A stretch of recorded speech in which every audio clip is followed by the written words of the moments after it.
तो चलिए आइए अब हम लोग पढ़ते हैं accounting as a source of information. ठीक है, इस टॉपिक के बारे में हम लोग पढ़ेंगे।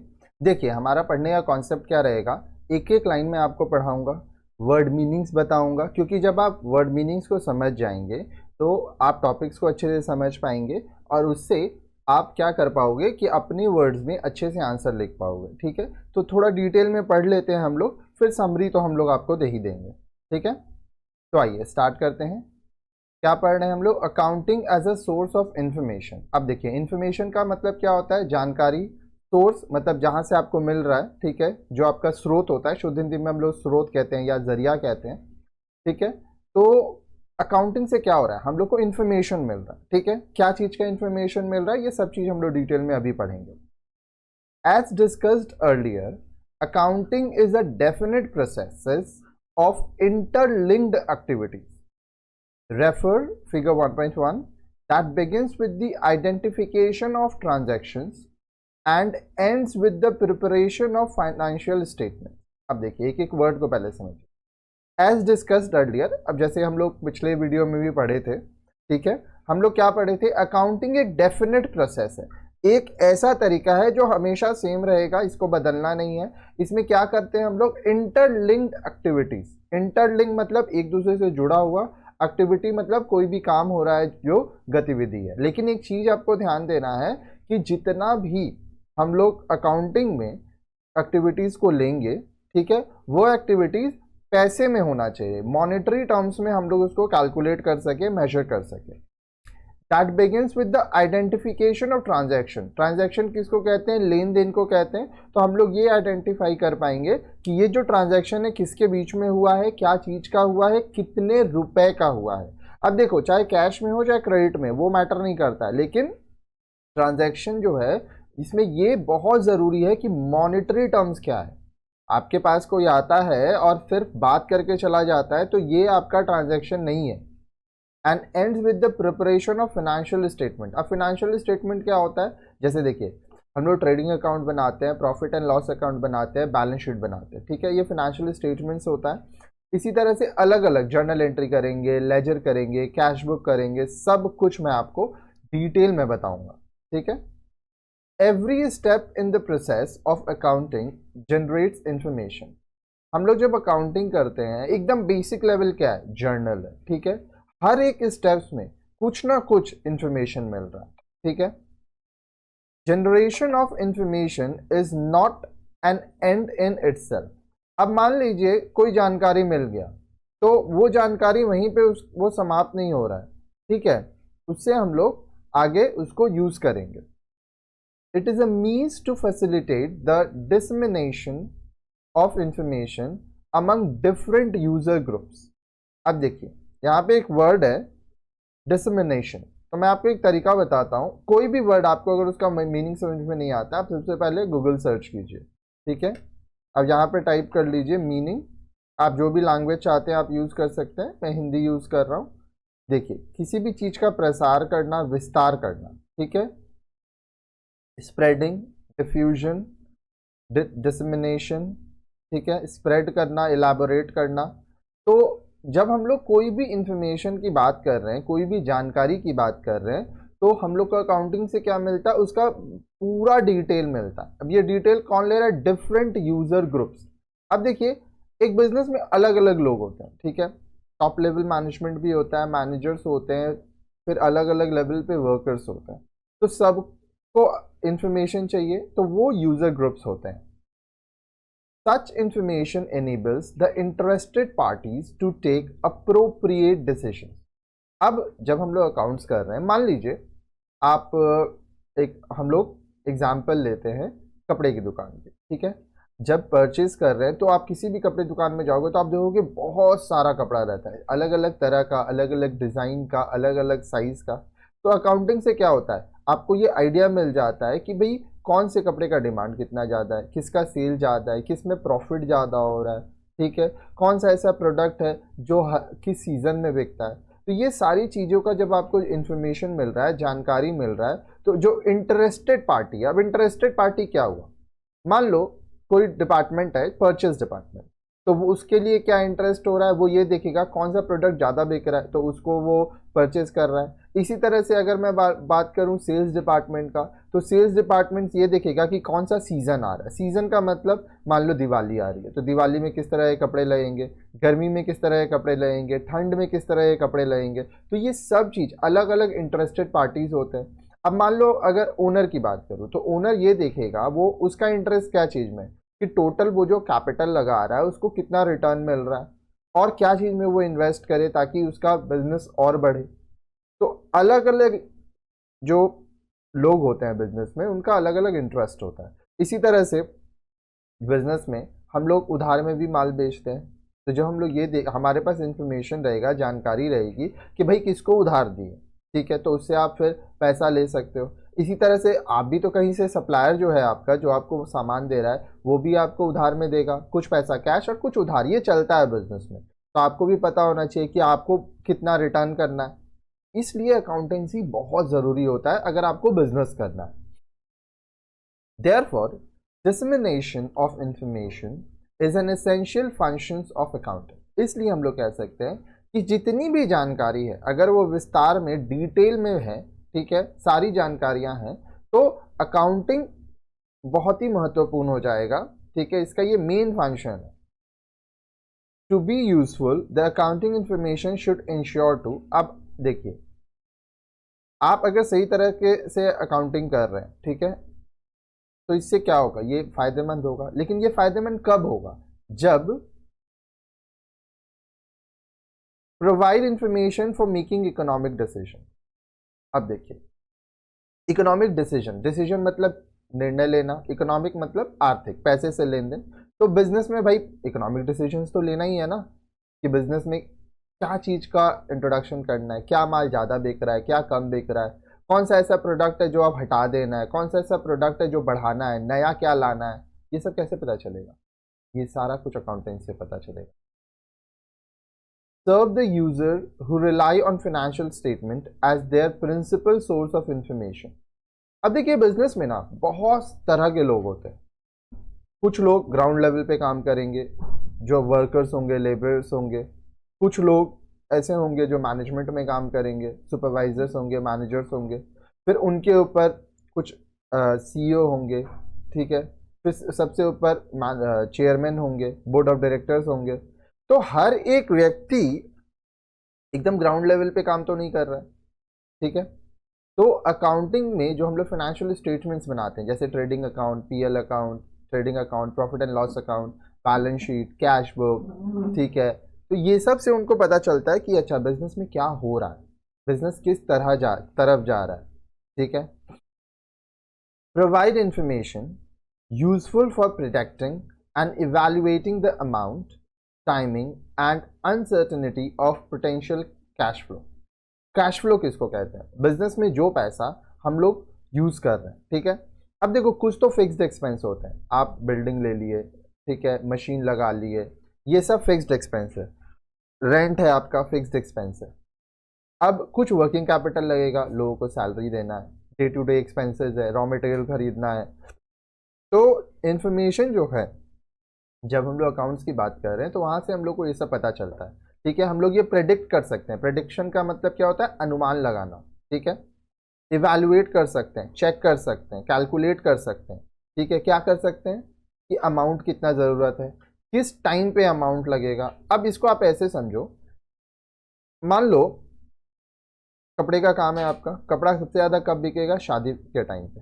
अब शादी मान लो नवंबर में, तो जो लोग शॉपिंग करेंगे वो 1 महीना पहले से करेंगे या 2 महीने पहले से करेंगे, लेकिन आपको अपने दुकान में जो सामान है वो उससे भी पहले ला के रखना होगा। तो ये सब आपको कैसे पता चलेगा, अकाउंटिंग से पता चलेगा, क्योंकि अगर आपके दुकान में कस्टमर आ रहा है तो आपके पास सामान ही नहीं है बेचने के लिए, तो फिर कैसे होगा।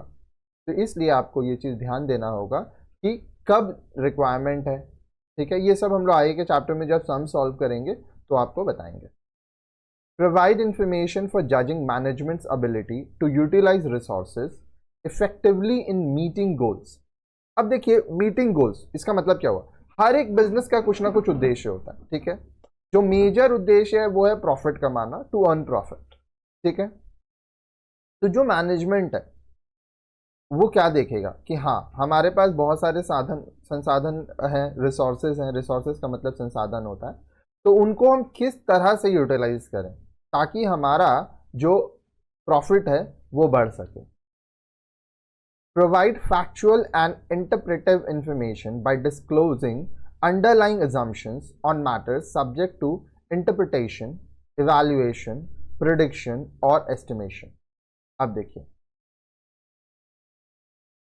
जो भी आप अकाउंट्स में इंफॉर्मेशन दे रहे हो, ठीक है, उससे क्या हो रहा है कि आप जो भी मतलब मान लो आपको ट्रेडिंग अकाउंट आता है, आपको किसी का हम ट्रेडिंग अकाउंट दे दिए, बैलेंस शीट दे दिए, तो उसको आप देख के इंटरप्रेट कर सकोगे, समझ सकोगे कि बिजनेस का सिचुएशन क्या है। आप इवैल्यूएट कर सकोगे, कैलकुलेट कर सकोगे कि प्रॉफिट में है, लॉस में है, ठीक है, बिजनेस आगे ग्रो कर पाएगा कि नहीं, ये सब आप प्रेडिक्शन कर सकोगे। आप ये एस्टिमेशन कर सकोगे कि बिजनेस का एक्चुअल वैल्यू कितना है। जैसे हम लोग जब शेयर मार्केट की बात करते हैं तो वहाँ पे क्या होता है, वहाँ पे बिजनेस का एस्टिमेशन किया जाता है कि एस्टिमेटेड वैल्यू ये है, ठीक है। तो ये कैसे पता चलेगा, इसके लिए आपको ये पता होना चाहिए कि कैसे फाइनेंशियल स्टेटमेंट्स पढ़ा जाता है, ठीक है, बैलेंस शीट क्या होता है, ट्रेडिंग अकाउंट क्या होता है, प्रॉफिट एंड लॉस अकाउंट क्या होता है और क्यों होता है, ठीक है, इसके बारे में भी हम लोग आगे पढ़ेंगे।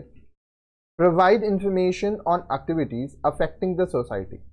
अब देखिए, आप एक समाज में रहते हो, सोसाइटी में रहते हो, तो एक बिजनेस क्या काम कर रहा है इससे समाज को भी प्रभाव पड़ता है, अफेक्ट करता है, ठीक है। तो हम लोग को ये भी देखना पड़ेगा कि हमारा जो बिजनेस है वो समाज पे पॉजिटिव इफेक्ट दे रहा है या नेगेटिव इफेक्ट दे रहा है, ठीक है।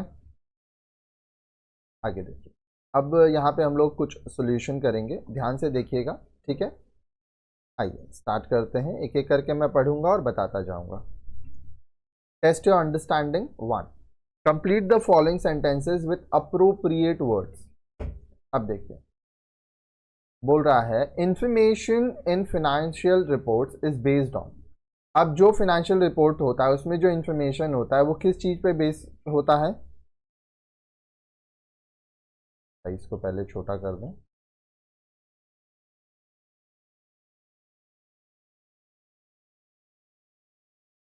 इकोनॉमिक ट्रांजैक्शन, ठीक है।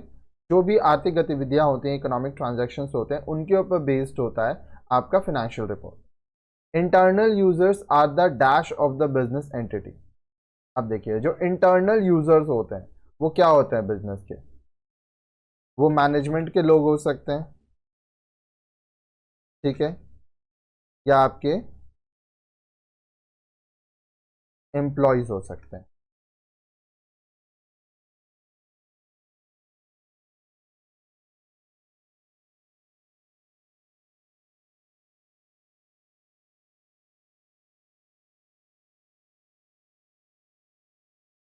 ठीक है।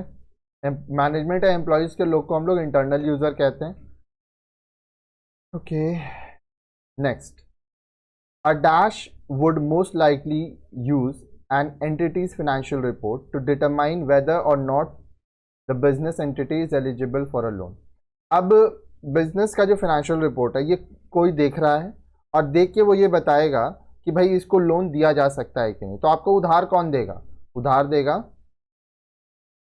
क्रेडिटर, ठीक है। तो जो क्रेडिटर होता है वो हम लोग के फाइनेंशियल रिपोर्ट को देखता है और वो ये कैलकुलेट करता है कि भाई इस बिजनेस को लोन दिया जा सकता है या नहीं। The internet has assisted in decreasing the dash in issuing financial reports to users. अब देखिए, पहले क्या होता था ना, जब हम लोग बिजनेस करते थे तो किसी भी बिजनेस के बारे में अगर आपको जानकारी चाहिए, ठीक है, जो बड़े बिजनेसेस हैं खासकर, तो आपको उसका जानकारी बहुत आसानी से नहीं मिल पाता था, बहुत टाइम लगता था। लेकिन इंटरनेट की वजह से ये काम बहुत जल्दी होने लगा। तो क्या चीज़ का आपका फ़ायदा हो गया, इसके भी 1 मिनट,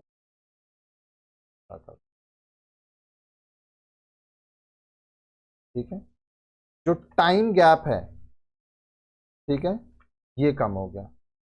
अब आप इंटरनेट के माध्यम से जल्दी से किसी कंपनी के बारे में पता कर सकते हैं। Dash users are groups outside the business entity who uses the information to make decision about the business entity। अब देखिए, दो तरह के यूजर होते हैं, हम आपको बताए थे, एक होता है इंटरनल और एक होता है एक्सटर्नल। यहाँ पे क्या बोल रहा है, आउटसाइड, तो आउटसाइड क्या होगा, एक्सटर्नल। ठीक है, एक्सटर्नल यूजर वो होते हैं, वो ग्रुप होते हैं जो बिजनेस का जो इंफॉर्मेशन है उसको देख के, ठीक है, ये निर्णय लेते हैं कि क्या डिसीजन लेना है बिजनेस से related. Information is said to be relevant if it is dash.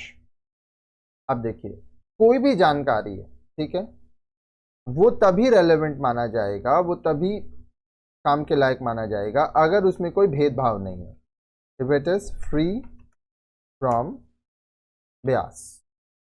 ठीक है, the process of accounting starts with dash and ends with dash. अब देखिए, अकाउंटिंग प्रोसेस कैसे चालू होता है। सबसे पहले हम लोग देखते हैं कि ट्रांजैक्शन क्या है, उसके बाद हम लोग वो कम्युनिकेट करते हैं। ठीक है, तो सबसे पहले आइए इसको लिखते हैं। The process of accounting starts with identifying transactions and ends with communicating information। ठीक है, okay. Next, accounting measures the business transaction in terms of dash units.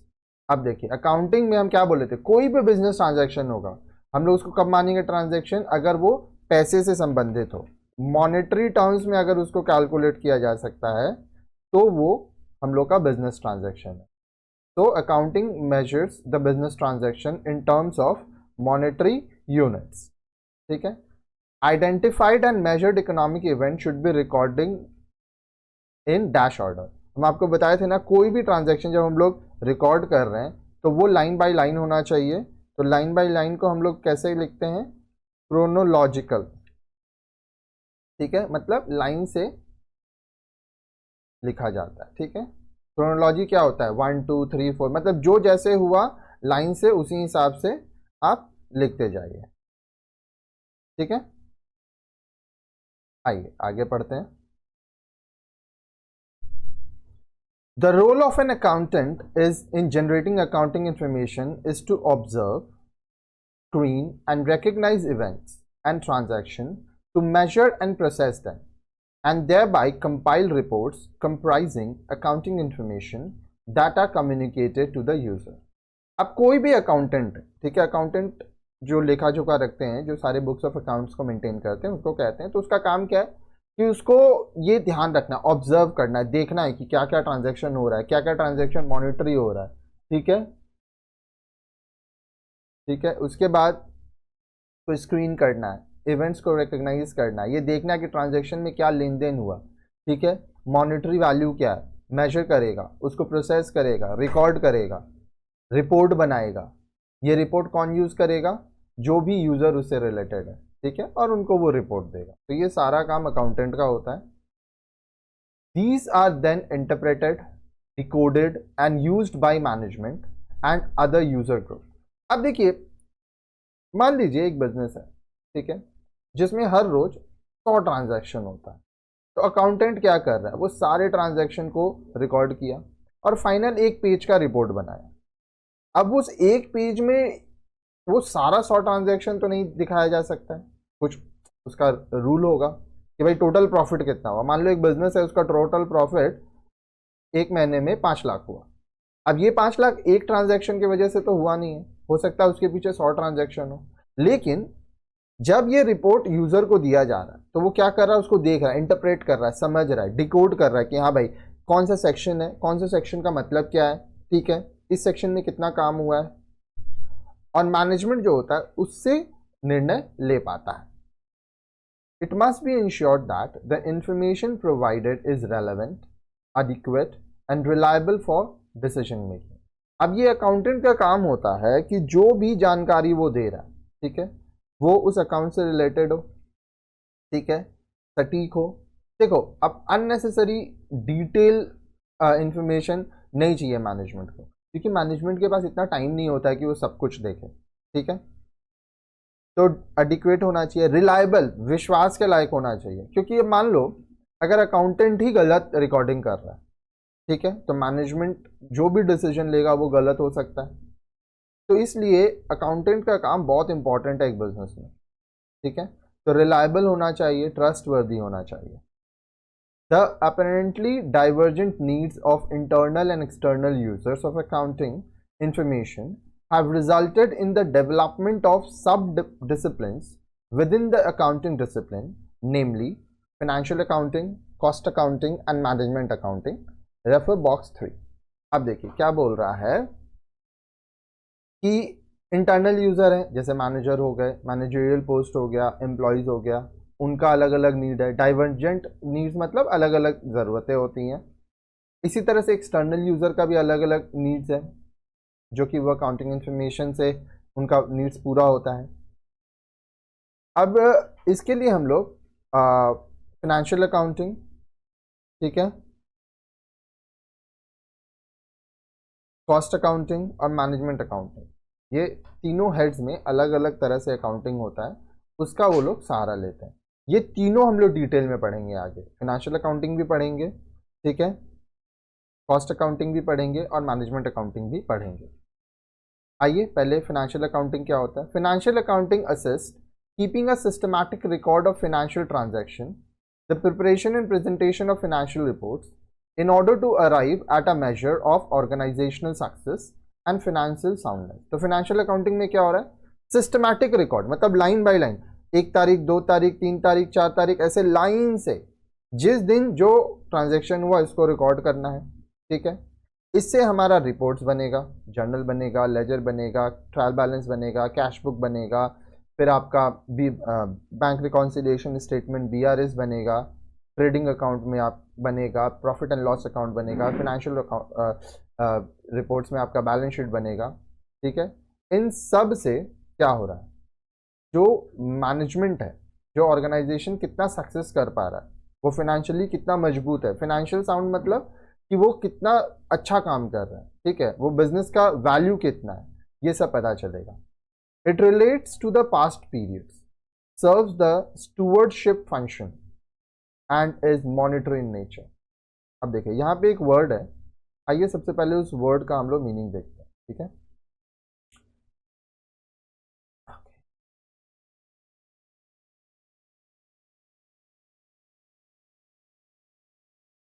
stewardship function can refer to the duties of management or the careful and responsible management of something entrusted to one's care। ठीक है, the conducting, supervising और managing of something. बोल रहा है कि कुछ चीज़ों को समझिए। आप जब अकाउंट्स कर रहे हो, आज मान लीजिए 20 तारीख है, तो भाई 20 तारीख को आपके पास पास डेटा सारा है, ठीक है, क्योंकि आप सही से अकाउंटिंग की हो। तो जो मैनेजमेंट के लोग हैं ना, वो उस डेटा के बेस पे, उस जानकारी के बेस पे निर्णय ले पाएंगे। लेकिन ये चीज़ बहुत ज़रूरी है, वो मॉनिटरिंग नेचर होना चाहिए। ये पता होना चाहिए कि पैसे का क्या लेन देन है। It is primarily concerned with the provision of financial information to all stakeholders। अब देखिए, इसमें जो सबसे महत्वपूर्ण बात है जिसको ध्यान देना है, वो ये देखना है कि जितने भी लोग जुड़े हैं, स्टेक होल्डर्स किसको कहते हैं, मैनेजमेंट के लोग होंगे, शेयर होल्डर्स होंगे, जिनका जिनका पैसा लगा हुआ है, जो लोग काम कर रहे हैं वो सब स्टेक होल्डर्स हैं। ठीक है, तो उन तक सही जानकारी पहुंचे। फिर आता है आपका cost accounting. Cost accounting assist in analysing the expenditure for ascertaining the cost of various products manufactured और services rendered by the firm and fixation of prices thereof. अब देखिए, कॉस्ट अकाउंटिंग जब हम लोग करेंगे तो उसमें हम लोग को मेजर क्या देखना है। देखो, कोई भी बिजनेस हो, वो एक जब प्रोडक्ट बना रहा है तो वो प्रोडक्ट कहीं से खरीदेगा, तो पहले परचेज हुआ, ट्रांसपोर्टेशन हुआ, आप तक पहुंचा, उस पर फिर आपके यहाँ पे काम हुआ, फिर वो फिनिश प्रोडक्ट बना। तो कॉस्ट अकाउंटिंग है ना, वो सारी खर्चों को देखेगा कि क्या क्या खर्चा लगा इस प्रोडक्ट को खरीदने से लेके बेचने तक। ठीक है, और फिर एक फाइनल प्राइस हम लोग उसका देते हैं। It also helps in controlling the cost and providing necessary costing information to management for decision making. अब देखिए, कंट्रोलिंग ऑफ द कॉस्ट, ये बहुत इंपॉर्टेंट हो। जब हम लोग बड़े स्तर पे काम करेंगे तो देखो थोड़ा बहुत नुकसान भी होगा, ठीक है। तो आप कॉस्ट कंट्रोल कर सकते हैं, आप देख सकते हैं कि भाई किस लेवल पे किस तरह से काम किया जाए ताकि पैसा कम लगे, ठीक है, बर्बादी कम हो, और इससे जो मैनेजमेंट है वो निर्णय ले पाता है, ठीक है। बहुत सारा आप सुनते होंगे कि लोगों को नौकरी से निकाल दिया गया फॉर कंट्रोलिंग द कॉस्ट। अब देखो ऐसा क्यों होता है ये सोचो। मान लो डिमांड बहुत ज़्यादा था, ठीक है, तो फिर लोग भी ज़्यादा लगे। अब डिमांड कम हो गया है लेकिन लोग उतने ही हैं, तो भाई आपका फिक्स्ड एक्सपेंस तो वही है लेकिन प्रॉफिट तो उतना हो नहीं रहा है, तो इसलिए आप लोगों को निकाल रहे हैं। ये एक एग्जाम्पल है, ठीक है। अब ये एग्जाम्पल हर जगह वैलिड नहीं रहेगा, सिचुएशन पे वैलिड रहेगा। मैनेजमेंट अकाउंटिंग किसको कहते हैं? Management accounting deals with the provision of necessary accounting information to people with the organization to enable them in decision making, planning and controlling business operation. अब देखिए management जो होता है ना, उसका काम ये होता है कि वो मैनेजमेंट लोगों के संग काम करता है। उसका काम होता है गाइडेंस देना कि भाई किस काम को कैसे करना है। मैनेजमेंट आपको गोल देगा कि भाई इस महीने इतना का सेल होना चाहिए, इस महीने इतना प्रोडक्शन होना चाहिए, ठीक है, ताकि जो ऑर्गेनाइजेशन है वो सही से निर्णय ले पाए, वो प्लान कर पाए। अब देखिए प्लानिंग भी ज़रूरी है। हम आपको बोले ना, अब मान लो शादी का सीज़न आने वाला है तो आप 6 महीना पहले से प्लानिंग कर रहे हो, ठीक है, कि भाई क्या प्रोडक्ट खरीदेंगे, कहाँ से खरीदेंगे, फिर क्या प्रोडक्ट किस दाम पे बेचेंगे, तो ये सब चीज़ का प्लानिंग करना होता है। और फिर जो बिजनेस ऑपरेशन हो रहा है, मान लीजिए आप किसी कपड़े की दुकान में जाओ, जो बड़ा दुकान है, आप देखोगे बहुत सारे लोग वहाँ काम कर रहे हैं, ठीक है, तो उनको कंट्रोल करना मैनेजमेंट का काम होता है कि सही से काम हो पाए।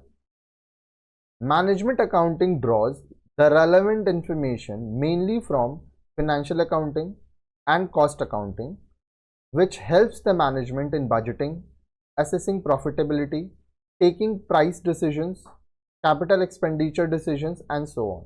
अब देखिए सबसे पहला स्टेप क्या है, आपको करना है फाइनेंशियल अकाउंटिंग, पैसे का जो लेन देन हो रहा है अकाउंटिंग आपकी है। फिर बनेगा कॉस्ट अकाउंटिंग, ठीक है। इन दोनों की मदद से मैनेजमेंट डिसीजंस लेता है, वो बजट बना पाएगा कि हाँ इस साल मान लो आप 20 लाख आप इन्वेस्ट किए, कैपिटल का काम किए, अब आप देखिए 20 लाख रुपया लगा के हमारा इतना प्रॉफिट हुआ, ठीक है। अब नेक्स्ट ईयर आप उसको और बढ़ाओगे, आप ये सोचोगे, you will assess your profitability, आप ये देखोगे कि भाई कितना मेरा लाभ हो सकता है, ठीक है। फिर आपको प्राइस डिसीजन लेना है। देखो आप इस चीज़ को और नोटिस करो, आज से 10 साल पहले जो चीज़ का दाम था क्या आज भी वही है? नहीं है। क्यों? क्योंकि चीज़ें बदली, डिसीजंस हुआ, कॉस्ट इंक्रीज हुआ, ठीक है, तो इसी तरह से प्राइस भी बदला। इसको हम लोग इन्फ्लेशन कहते हैं, जो हर साल बढ़ता घटता है, ठीक है। घटता तो कम ही है, किसी कुछ कुछ प्रोडक्ट में दाम कम भले हो जाए, मैक्सिमम में तो बढ़ता ही है, ठीक है। फिर कैपिटल एक्सपेंडिचर, जब अब मान लो कोई बिजनेसमैन है, वो ये देख रहा है कि भाई मेरा बिजनेस तो प्रॉफिट में है, तो वो ये देख रहा है कि भाई डिमांड जितना हो रहा है हम उतना सप्लाई नहीं कर पा रहे, चलो और कैपिटल लगाया जाए, ठीक है, ताकि हम अपने सप्लाई को दे पाए और ज़्यादा प्रॉफिट करें। तो इस तरह के बहुत सारे डिसीजन होते हैं जो मैनेजमेंट लेता है, जो हम लोग आगे डिटेल में पढ़ेंगे, ठीक है। Besides it generates other information, quantitative and qualitative, financial and non-financial, which relates to the future and is relevant for decision making in the organization. अब जब आप अकाउंट्स पढ़ोगे ना, बिजनेस स्टडीज पढ़ोगे और इकोनॉमिक्स पढ़ोगे, तो कुछ कुछ वर्ड बार बार आएगा, जैसे decision making, budgeting, profitability, capital expenditure, management accounting, financial accounting, क्योंकि सारा गेम ही इसके इर्द गिर्द है, सब इसी के आसपास घूम रहा है, ठीक है। हम डिटेल में इसलिए पढ़ा रहे हैं ताकि आप अच्छे से अगर समझ गए, आपके दिमाग में बैठ गया, वीडियो को 2-3 बार देख लेना बस, और कुछ करने का ज़रूरत नहीं है, ठीक है। जब एग्ज़ाम आएगा प्रैक्टिस करते रहो, आप खुद से आंसर बनाना सीखो। तो बोल रहा है कि जो मैनेजमेंट के लोग होते हैं वो क्वांटिटेटिव डिसीजन भी लेते हैं कि भाई कितना करना है, और क्वालिटी को भी देखना है कि इतना ऐसा ना हो कि बहुत प्रोडक्ट बना लिए लेकिन क्वालिटी कोई काम की ही नहीं है। क्योंकि जो मार्केट है ना, आप भी जब बाज़ार जाओगे तो आप एक चीज़ नोटिस करना, कोई सामान है जो 100 रुपये का मिलता है और कोई सामान है 130 का मिलता है, लेकिन 130 वाला का क्वालिटी बहुत अच्छा है, ठीक है। तो 10 में से 7 कस्टमर ऐसा है जो 130 वाला ले लेगा कि हाँ चलो ठीक है, थोड़ा एक्स्ट्रा लग रहा है लेकिन क्वालिटी बहुत अच्छा है, ठीक है। तो इस चीज़ पे भी आपको ध्यान देना है। अब कुछ कुछ ट्रांजैक्शन फाइनेंशियल होते हैं, कुछ नॉन फाइनेंशियल होते हैं, वो चीज़ भी ध्यान रखना है, ठीक है। ये सब चीज़ के ऊपर डिपेंड करता है कि कंपनी का फ्यूचर कैसा होगा। कंपनी अगर ईमानदारी से अच्छे से काम करेगा तो वो ज़रूर आगे बढ़ेगा। Such information includes sale forecast, cash flows, purchase requirement, man power needs, environmental data about effects on air, water, land, natural resources, flora, fauna, human health, social responsibilities, etc. अब देखो मैनेजमेंट को क्या क्या डिसीजन लेना पड़ता है। Sales forecast कि भाई कितना बिग सेल हो पाएगा, ये हर एक लेवल पे होगा। कोई भी ऐसा बिजनेसमैन नहीं है जो ये कह दे कि बस इतना तो इतना ही होगा, एग्जैक्ट भी नहीं बता सकता। वो एक एवरेज निकालता है कि हाँ इतना सेल तो हो जाना चाहिए, क्योंकि इतना हमारा पास डेटा हमें बता रहा है कि भाई इतना सेल तो होता आ रहा है, थोड़ा और बढ़ेगा ही। तो कैश फ्लो कितना ज़रूरत है, कितना पैसा होना चाहिए बिजनेस को करने के लिए। परचेज रिक्वायरमेंट आपको बताया ना, शादी कर होगा नवंबर में, लेकिन उसका शॉपिंग 2 महीना 3 महीना पहले होने लगेगा, तो आपको उसके भी 2 महीना पहले प्रोडक्ट खरीदना होगा। तो आपका परचेज रिक्वायरमेंट क्या है, कितना माल खरीदें, ठीक है। अब रिक्वायरमेंट है मान लो आपको 100 साड़ी का, और आप अपनी दुकान में रख लियो 500 साड़ी, तो भाई जो 400 है वो तो आपका स्टॉक हो जाएगा। फिर नेक्स्ट ईयर हो सकता है कि स्टाइल चेंज हो जाए, फैशन चेंज हो जाए, क्योंकि कपड़ों के मार्केट में एक चीज़ है, हर 2 साल में 3 साल में फैशन चेंज हो जाता है। ये सब भी आपको ध्यान देना है। फिर है मैन पावर नीड्स। अब कितने लोगों को हम रखें, आपका रिक्वायरमेंट है कि आपका 10 लोगों के संग काम हो जाएगा, आप 20 लोग रख लिए, तो देखो वहाँ पर क्या है, आपका लॉस हो रहा है। तो ये सब भी आपको मैनेजमेंट को ध्यान देना है। इन्वायरमेंटल डेटा, आप जो बिजनेस कर रहे हो उससे एयर जो वायु है, ठीक है, उसको क्या इफेक्ट पड़ रहा है, वाटर पोल्यूशन, लैंड पोल्यूशन, ठीक है, natural resources, flora fauna, human health, social responsibility, ये सब कुछ ध्यान देना है। एक जो बिजनेस, जब आप बड़े बिजनेस को देखोगे ना, उनका मतलब ये गवर्नमेंट का रूल है, एक एक पॉइंट के बाद आपको अपने बिजनेस का कुछ हिस्सा सोशल रिस्पॉन्सिबिलिटीज में यूज करना होता है, ठीक है, सामाजिक कार्य में, क्योंकि आप काम तो समाज में ही कर रहे हो, कमा तो समाज से ही रहे हो। As a result, the scope of accounting has become so vast that new areas like human resource accounting, social accounting, responsibility accounting have also gained prominence. अब देखो इसकी वजह से क्या हुआ ना कि अकाउंटिंग का जो दायरा है, जो स्कोप है, वो और बढ़ गया, ठीक है। अब हमको ये भी देखना पड़ता है भाई ह्यूमन रिसोर्स अकाउंटिंग होना चाहिए। आपके यहाँ पे जो लोग काम कर रहे हैं भाई, उनको सही से काम तनख्वाह मिल रही है कि नहीं, वर्किंग एनवायरनमेंट सही है कि नहीं, उनको कहीं प्रॉब्लम तो नहीं है। इसके लिए एक अलग से एचआर डिपार्टमेंट होता है, ठीक है। फिर सोशल अकाउंटिंग, सामाजिक स्तर पर आपका व्यवसाय क्या कर रहा है, वो समाज को क्या दे रहा है। फिर आपका जो रिस्पॉन्सिबिलिटीज़ है वो आप पूरा कर रहे हो कि नहीं, इसके ऊपर भी काम होता है, ठीक है। यहाँ पे एक क्वेश्चन है, let's do it. Many people in today's society think of an accountant as simply a glorified book keeper. आज बहुत से लोग समाज में ये सोचते हैं कि एक अकाउंटिंग क्या है, ठीक है, वो सिर्फ बुक कीपर की तरह काम करता है। But the role of an accountant is continually changing. लेकिन अगर आप ध्यान से समझोगे तो वक्त के साथ जो अकाउंटेंट होता है उसका काम बदलता जा रहा है। Discuss in the classroom what really the role of accountant is. तो आपको अपने क्लासरूम में, एक्चुअली देखो आप लोग तो ऑनलाइन पढ़ रहे हो तो क्लासरूम क्या ही होगा आप लोग का, और अगर क्लास में आप पढ़ रहे हो तो बहुत अच्छी बात है।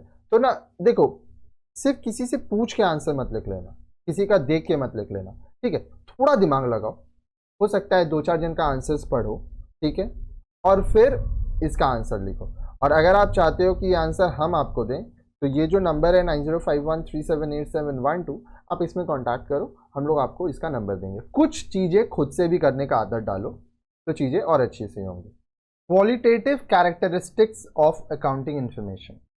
आइए हम लोग देखते हैं कि जो भी अकाउंटिंग इन्फॉर्मेशन है, क्वालिटेटिव कैरेक्टरिस्टिक्स क्या है उसका। Qualitative characteristics are the attributes of accounting information which tend to enhance its understandability and usefulness.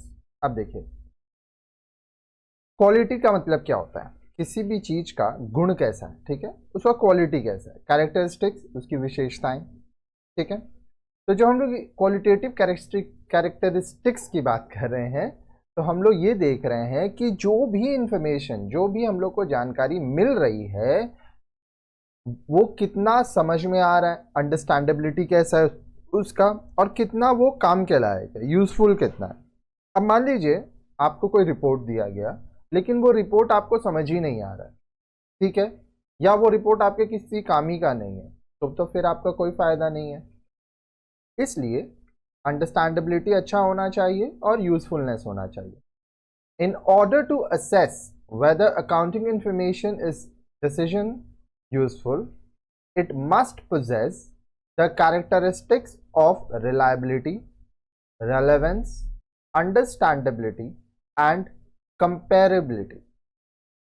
इसलिए कि जब भी हम लोग कोई अकाउंटिंग इंफॉर्मेशन देखेंगे, कोई भी जानकारी, चाहे वो जर्नल हो, ट्रेडिंग अकाउंट हो, प्रॉफिट एंड लॉस अकाउंट हो, बैलेंस शीट हो, तो उसमें क्या क्या चीज़ें होना चाहिए। सबसे पहले तो रिलायबल होना चाहिए, ठीक है, वो ऐसा होना चाहिए जिस पे आप विश्वास कर सकें। रेलेवेंस होना चाहिए, जो बिजनेस है उससे रिलेटेड होना चाहिए, सब कुछ क्लियर होना चाहिए। अंडरस्टैंडेबिलिटी, ठीक है, जब आप बैलेंस शीट देख रहे हो या trading account, profit and loss account देख रहे हो, तो आपको वो समझ में आना चाहिए। और कंपेरेबिलिटी, कंपेरेबिलिटी मतलब जितना भी आपके पास इंफॉर्मेशन है, आप एक दूसरे से कंपेयर करके एक डिसीजन ले पाओ। तो आइए अब हम लोग एक एक करके पहले रिलायबिलिटी समझेंगे, फिर रेलेवेंस समझेंगे, फिर अंडरस्टैंडेबिलिटी और उसके बाद कंपेरेबिलिटी। तो आइए स्टार्ट करते हैं। Reliability, reliability means the user must be able to depend on the information. अब जो यूजर है उसको जो जानकारी दिया गया है, मान लो मैनेजमेंट के लोग है या कोई भी व्यक्ति जिसको उस बिजनेस का जानकारी दिया गया है, ठीक है, वो उस जानकारी के ऊपर निर्भर रह सके, ठीक है। और निर्भर कब रहेगा, जब रिलायबल सोर्स से आएगा, मतलब ऐसी जगह से आपको इंफॉर्मेशन मिलेगा जिस पे आप विश्वास कर सको। The reliability of accounting information is determined by the degree of correspondence between what the information conveys about the transaction or events that have occurred, measured and displayed। अब ये कैसे पता चलेगा कि जो भी जानकारी दिया गया है, जो भी अकाउंटिंग इंफॉर्मेशन दिया गया है, वो रिलायबल है, उस पर विश्वास किया जा सकता है। तो ये इस बात पे हम लोग देखेंगे कि ट्रांजैक्शन जो है उसके बारे में डिटेल है कि नहीं, ठीक है, कब ट्रांजैक्शन हुआ, कितना का ट्रांजैक्शन हुआ, सारा इंफॉर्मेशन सही से दिया हुआ है कि नहीं, ठीक है। A reliable information should be free from error and bias and faithfully represents what is meant to represent। अब रिलायबल इंफॉर्मेशन किसको हम लोग मानेंगे, जहां पे गलतियां ना हो।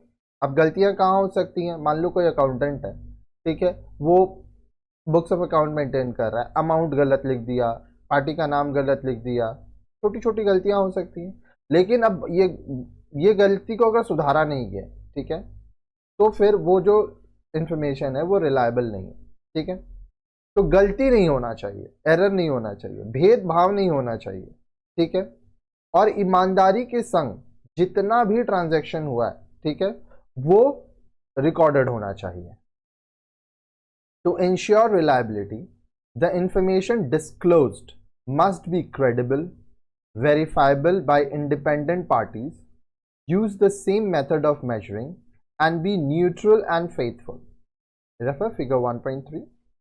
अब देखिए, अब आप ये चीज कैसे इंश्योर करेंगे, ठीक है, कि भाई ये जो इंफॉर्मेशन है ये सही है। तो ये तब आप कर पाएंगे जब आपको जो इंफॉर्मेशन है वो एक क्रेडिबल सोर्स से मिले। क्रेडिबल मतलब जिसके ऊपर विश्वास किया जा सके, ठीक है। और वेरीफाइबल मतलब उसको वेरीफाई किया जा सके। इंडिपेंडेंट पार्टीज, इंडिपेंडेंट पार्टीज कौन होते हैं, जो बिजनेस से रिलेटेड ना हो, ठीक है। जैसे हम लोग सुनते हैं कि बिजनेस का ऑडिट होता है, तो जो लोग ऑडिट करने आते हैं वो लोग क्या करते हैं, आप जितना भी ट्रांजेक्शन दिखाए हैं उसको वो लोग क्रॉस चेक करते हैं, ठीक है, बिल्स मांगेंगे, बोलेंगे कि परचेज हुआ है, मान लो आप दिखा दिए कि मेरा 1 करोड़ का परचेज हुआ है, ठीक है, तो वो सारा बिल मांगेंगे। आप दिखाया कि मेरा 5 करोड़ का सेल हुआ है, वो सारा बिल मांगेंगे। आप जितना ट्रांजैक्शन किए हो, जितना खर्चा दिखा रहे हो, सब चीज़ का वो लोग बिल मांगेंगे। इसीलिए आप लोगों को बात करते हुए सुनेंगे कि भाई बिल दे दो, ठीक है, क्योंकि बिना बिल के तो कंपनी काम नहीं करेगा, क्योंकि ये जितना भी बिल्स है इसको रखना पड़ता है, ठीक है, ताकि इसको बाद में वेरीफाई किया जा सके। और सबका जो तरीका है सेम मेथड यूज होना चाहिए, ठीक है, एक ही तरीके से सारा अकाउंटिंग किया जाना चाहिए, ठीक है, न्यूट्रल होना चाहिए, फेथफुल होना चाहिए। आइए हम लोग देखते हैं box 3, branches of accounting. The economic development and technological advancement have resulted in an increase in the scale of operations and the advent of the company form of business organization। अब देखिए, आर्थिक विकास हुआ, इकोनॉमिक डेवलपमेंट हुआ, technology में बहुत नए नए तकनीक आए हैं, ठीक है, तो इसके वजह से क्या हुआ, जो ऑपरेशन का स्केल है वो बढ़ गया, और जो company form of business organization बना, ठीक है। पहले क्या होता था, आज से कई साल पहले छोटे छोटे दुकान होते थे जो लोकल लेवल पे काम करते थे। अब टेक्नोलॉजी आ गया है, तो इसके वजह से क्या हो रहा है कि स्केल ऑफ ऑपरेशन बढ़ गया। आप कहीं पे भी रह के, अमेजोन के थ्रू, फ्लिपकार्ट के थ्रू, और भी बहुत सारे वेबसाइट्स हैं, आप खुद का भी वेबसाइट बना के भारत में या विदेश में कहीं भी अपने सामान को बेच सकते हैं, कहीं से भी सामान खरीद सकते हैं। तो क्या हुआ, स्केल ऑफ ऑपरेशन ही तो बढ़ा, ठीक है। और फिर आया company form of business organization, मतलब बहुत बड़े बड़े company. This has made the management function more and more complex and increased the importance of accounting information. अब मान लीजिए मैनेजमेंट बहुत बड़ा, बिजनेस बहुत बड़ा हो गया, तो मैनेजमेंट का काम भी तो बढ़ गया, ठीक है, और इसके वजह से जो अकाउंटिंग इंफॉर्मेशन है इसका जो महत्व है वो और बढ़ गया, इंपॉर्टेंस और बढ़ गया। This gave rise to special branches of accounting. इससे इस कारण अकाउंटिंग का कुछ बहुत ही स्पेशल ब्रांचेस बना। क्या क्या, these are briefly explain below. आइए अब इनके बारे में थोड़ा थोड़ा जानकारी लेते हैं। सबसे पहला financial accounting. The purpose of this branch of accounting is to keep a record of all the financial transactions so that, अब फाइनेंशियल अकाउंटिंग का काम क्या है, जितना भी फाइनेंशियल ट्रांजैक्शन हुआ है जिसमें पैसे का लेन देन हो रहा है उसको रिकॉर्ड करना। क्यों? द प्रॉफिट अर्न्ड और loss sustained by the business during an accounting period can be worked out. अब अकाउंटिंग पीरियड किसको कहते हैं, पूरा एक साल जो होता है वो अकाउंटिंग पीरियड होता है। जैसे मान लो 1 अप्रैल 2024 to 31 मार्च 2025, ये अभी करंट अकाउंटिंग पीरियड है, पूरा एक साल का रहता है, ठीक है। तो इसमें कितना प्रॉफिट हुआ, कितना लॉस हुआ, ये हम लोग इंफॉर्मेशन देख सकते हैं फाइनेंशियल अकाउंटिंग से। अभी तो देखिए करंट है, लास्ट ईयर का क्या होगा, 1 अप्रैल 2023 to 31 मार्च 2024।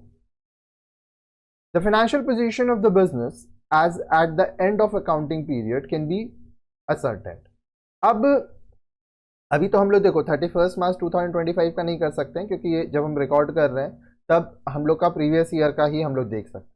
तो आप 31 मार्च 2024 को कंपनी का फाइनेंशियल पोजीशन क्या है वो आप देख सकते हैं।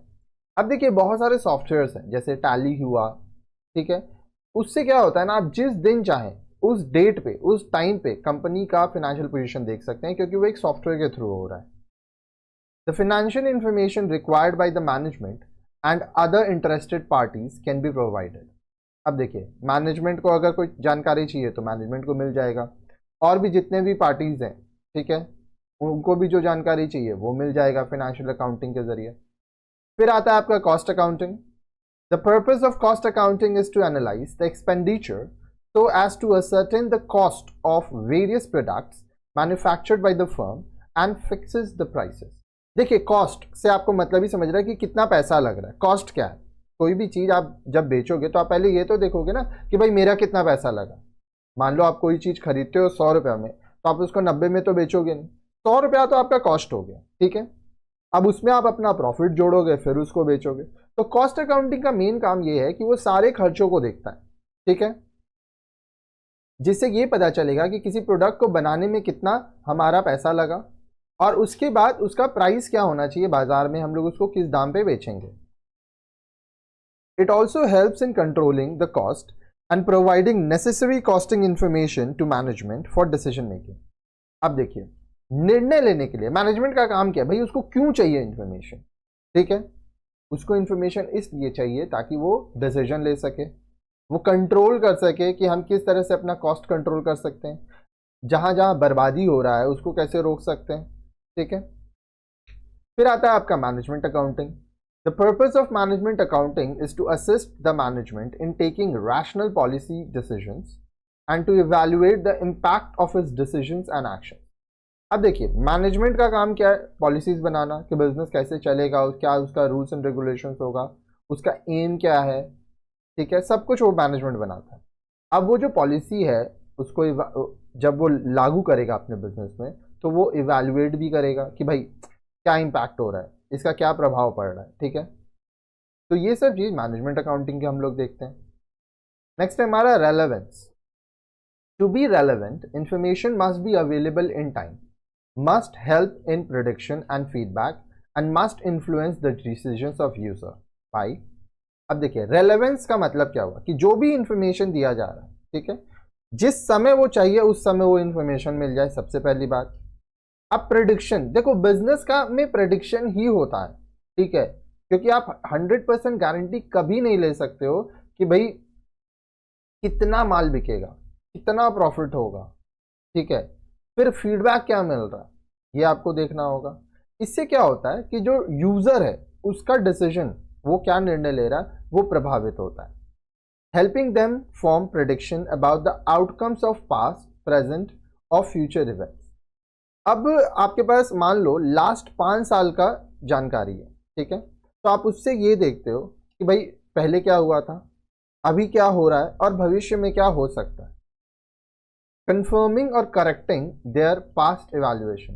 अब देखो छोटी मोटी गलतियां हो सकती हैं, तो अगर जब आप इंफॉर्मेशन को देख रहे हो, आपको अगर कुछ गलतियां समझ में आए तो आप उनको क्रॉस चेक कर सकते हो, कंफर्म कर सकते हो कि हाँ भाई ऐसा सही में हुआ था कि नहीं, फिर आप उसको सही कर सकते हो, करेक्ट कर सकते हो। तो ये सारी चीज़ें हैं, ठीक है।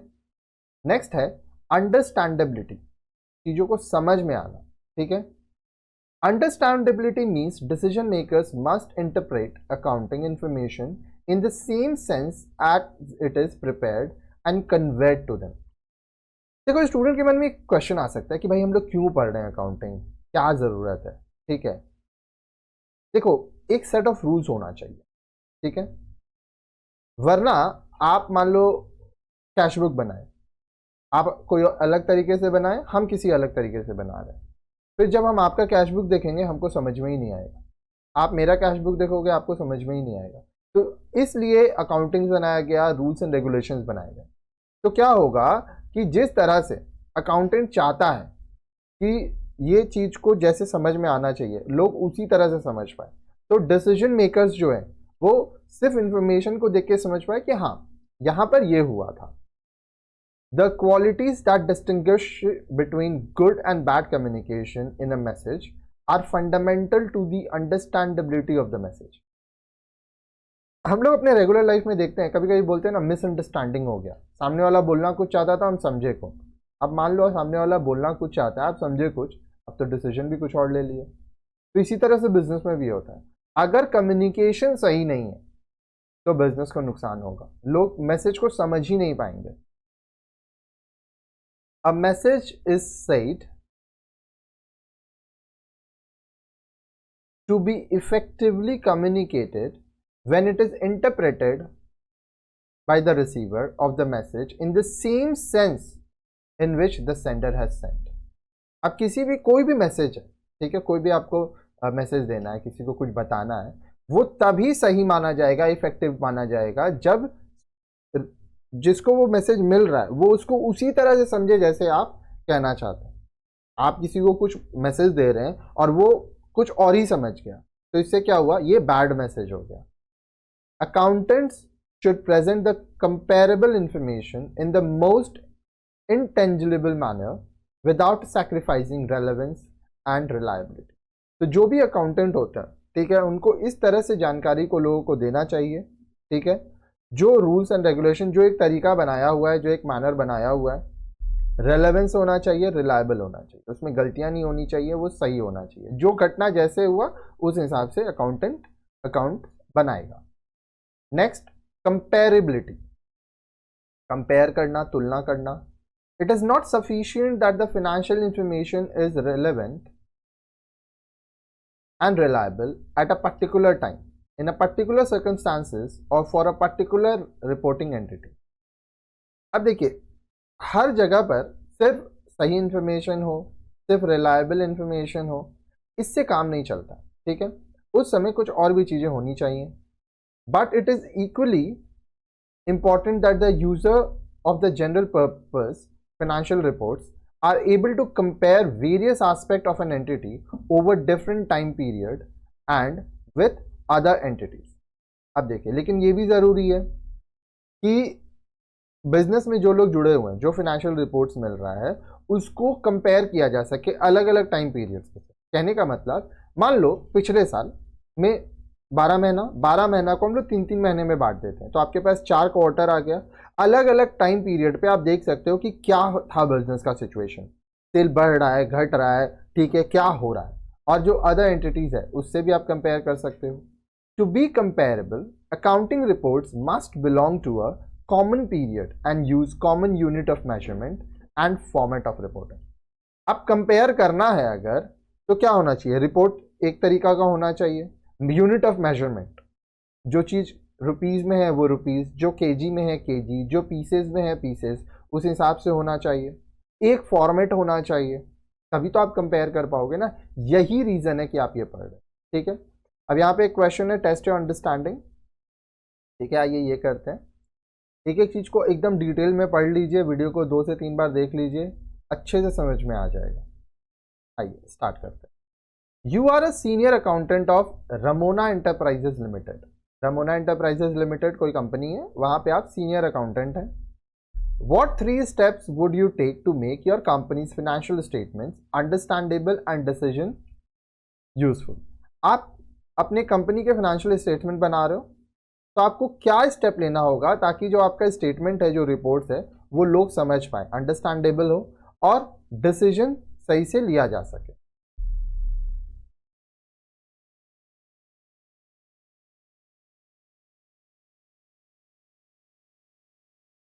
आइए एक एक करके करते हैं। सबसे पहला, रिलायबिलिटी पे आपको ध्यान देना है, ठीक है।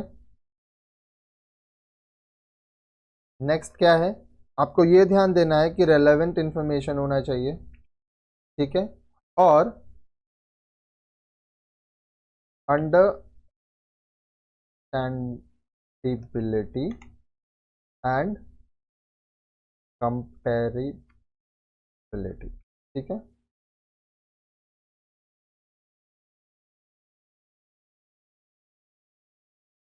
तो ये आपको ध्यान देना चाहिए कि जो सोर्स है वो रिलायबल होना चाहिए, रेलेवेंस होना चाहिए, अंडरस्टैंडेबिलिटी एंड कंपेरेबिलिटी होना चाहिए, ठीक है। अब नेक्स्ट वीडियो में हम लोग पढ़ेंगे ऑब्जेक्टिव ऑफ अकाउंटिंग। यहाँ तक वीडियो आपको कैसा लगा कमेंट सेक्शन में ज़रूर बताइएगा। साथ साथ हमारे वीडियोस को अपने दोस्तों के संग भी शेयर कीजिए ताकि हमारा चैनल ग्रो कर पाए और सारा सब्जेक्ट हम आपको अच्छे से पढ़ा पाएँ, ठीक है। आप लोग जब वीडियो पे कमेंट करते हैं, लाइक करते हैं, शेयर करते हैं, तो हमें भी बहुत मोटिवेशन मिलता है ताकि हम इसी तरह से एक एक लाइन अच्छे से आपको पढ़ा पाएँ, ठीक है। तो अपना साथ बनाए रखिए, अच्छे से पढ़िए, ठीक है।